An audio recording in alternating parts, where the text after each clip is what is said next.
We can explain. Explain. Alright, so this is actually the first time that me and Zelda have met. And prior to this, we thought that maybe we should introduce ourselves to each other via email, but maybe I'm shy, or maybe I like to deflect, but I thought let's introduce each other via things that we send to each other, which obviously we didn't send to each other, because I'm cheap, we just sent pictures of them to each other. Okay, So we sent a series of letters to each other about our objects in the hope that we would explain each other. Dear Holly, this morning I have been standing under a lilac sky, silvered in fog. I have been breathing metal, and it shows.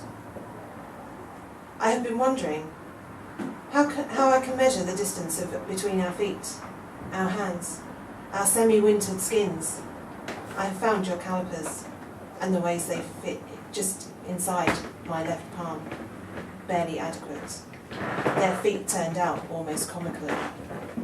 It's a shame, but I can't make use of them enough. I have felt strange too long, felt the need for straight steel lines and perfect circles as if they can make this all seem right.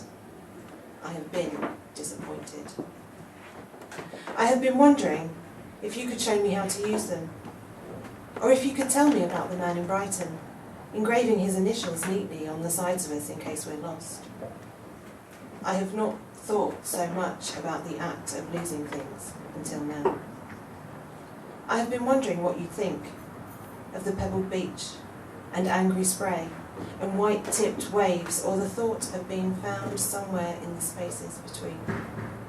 Yours faithfully, Zelda. Dear Zelda, okay, so 2 points here. How they could know a gap greater than anything measurable by handspan or heart, I really don't know. Those little serifed feet can't measure distance on a map or divide portions of the sky. They only give a sense of what is missing, as you say, the between. A thumb and finger for the gap, and they barely do that, so I entirely sympathise with your disappointment. I last used the calipers to size up the driftwood you emailed, CC to the Brighton seaside on screen, to the rust spray on the shingle, the steel tides that take the air and walk the pier back into land, piece by piece through the city's littoral grief. And considering the enormity of all of that, and the fact that I was holding a thumb and forefinger up to the attachment of sea-swollen wood, the calipers were not up to the job.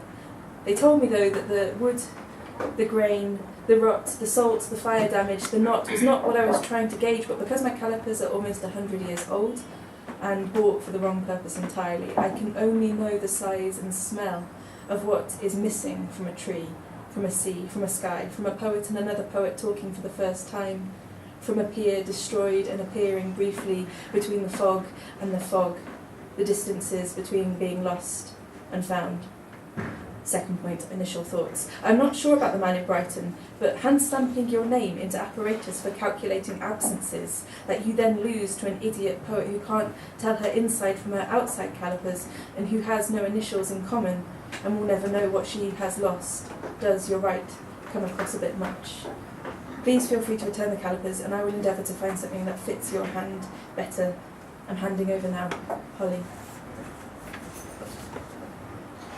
Dear Holly, I'm afraid I've lost my days. I hardly slept last night for the knots in my stomach. It must be the wood I sent you. Its traces of oil and lingering wood smoke, the salt exaggerating the grain before the slow dissolve. I've been learning to use the calipers in ways you intended, and enjoy their imprecision. I wonder how they might speak about the wood, what they'd see. I think about the stretch of their arms across the plain. Now, with the driftwood beside my bed, I cannot help but look at the imprint of waves shaping the grain. I envy the rise and fall of it, and yet I still cannot quite take its measure. Need the feel of it in my palm, its weightlessness, its light heart and pulse of remembered sea. In the old days, I would have been woken by gulls at odd hours, measuring time by depth of dark. I saw sea in every frame. Now I no longer have pebbles to decode. I wonder if you can make more sense of it. If you could look at it with skill and precision. It's why I'm sending it. I hope to detach myself from its sentiment, but it's hard when the smoke still lingers. Yours faithfully, Zelda. Dear Zelda, what day is it for you? Since yesterday, I've cut my right index finger twice with the saw blade, as if woodwork out the word I lost the writing of it. You are taught to point the way so your saw sees straight, and the cut is clean, and the teeth of the thing bite no wider than the curfew set, the curfew you set down into the days of the grain, green, likened with deadline, and every time I take a plane to the edge, I think about whether I was alive within this ring, within this ring, within this resin, within this salt and rot, damp knot, fibrous heart.